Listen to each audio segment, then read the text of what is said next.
Morning, this is the morning after Winter Storm Jonas, and as you can tell, we got a heck of a lot of snow. A lot more than the 6 to 10 they originally predicted. We got, I don't know, 30 inches maybe. But it sure is it's a cold day, but it's a beautiful day. Crystal clear sky. This is from Easton, Pennsylvania.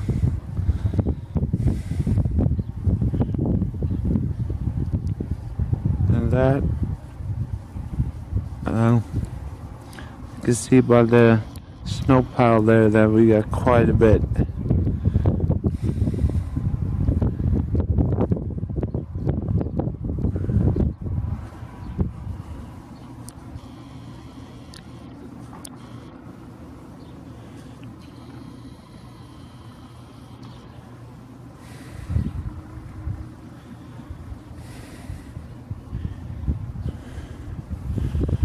There's a couple of, there's my car, it's all dug out.